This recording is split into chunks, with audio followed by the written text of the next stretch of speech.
Hello everyone, a warm welcome to all of you. So for my third DIY assignment, we will try to disassemble this electric iron. So before trying to disassemble it, let's try to know what this appliance do. The main work of an electrical iron is to heat up. So the main principle behind an electrical iron is heating of material through current. The material used in it is a good conductor of heat, which conducts heats on every surface. So it is based upon the principle of the heating effect of current, as you already know. So this principle states that when an electrical current is passed through a conductor, it generates heat because of the resistance present in it. So before we start disassembling it, we will now show that it is under a perfect working condition. Okay, now let's turn on the switch. So okay, you can see the red LED has blown up. This means that this iron is under perfect working condition. So now let's move on to disassembling this electrical iron.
So we have come back after disabling the electric iron.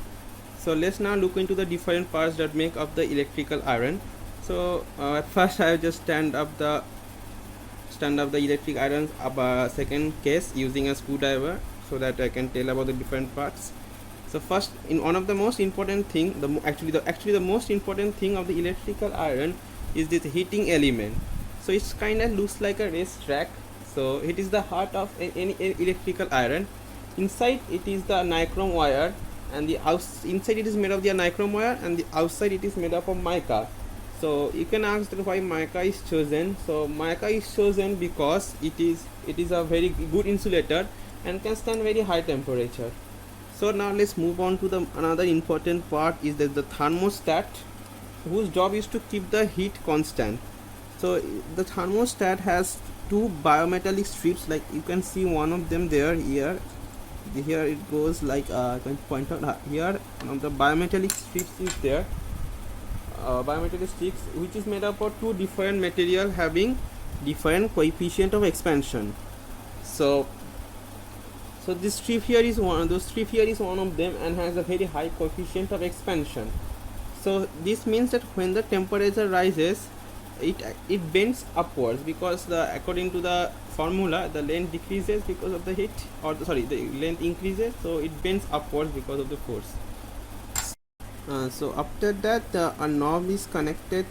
This is the knob here. The knob of the thermostat is connected to this screw. So this screw controls how hot the contact, and also disconnects the electrical circuit when actually the temperature rises at a very high much. So this means that if I keep on turning this, like at the top of them where it gets heated, so if I keep on turning this screw, the thermostat rises the temperature. The thermostat rises the temperature of this coil and break the connection. So now let's move on to the wiring part. So there are three different types of wire which is present in an electrical iron. Let me just adjust the camera here. So there are three different types of wire, which is the black wire, which is your neutral wire, and the red one, which is your live wire, and the earth one, which is the green one, which is connected to the chassis of the electrical iron. Here in my iron, it is connected using this screw here to this hole, screw hole.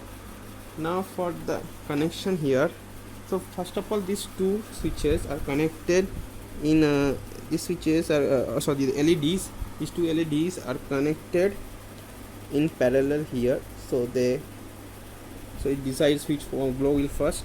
And you can see the heating element is connected to the live wire here, which is in turn connected to the live wire, which is in turn connected to the bimetallic strip at the back. You can see the red one is again connected to the bimetallic strip to the back. So if the heat increases too much, as you know, I have already told first that the bimetallic strip length increases and it bends upwards and breaks the whole connection.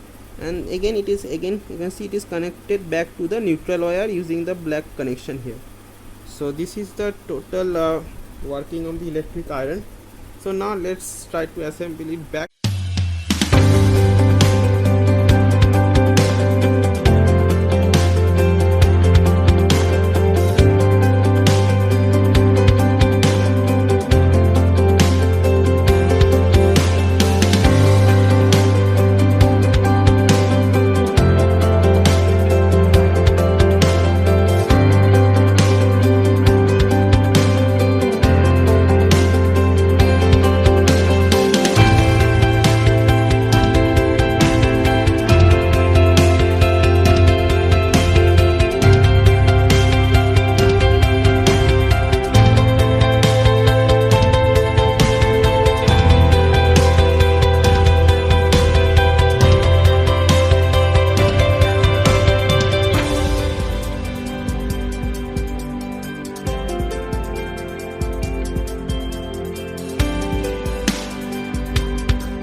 Okay, we have come back after assembling it. Now let's check if it's working or not again. So let me turn on the switch. So you can see the red LED goes, and so means it's under working condition again after assembling it, and also heat is being generated. As you can see, it has become hot. So thank you.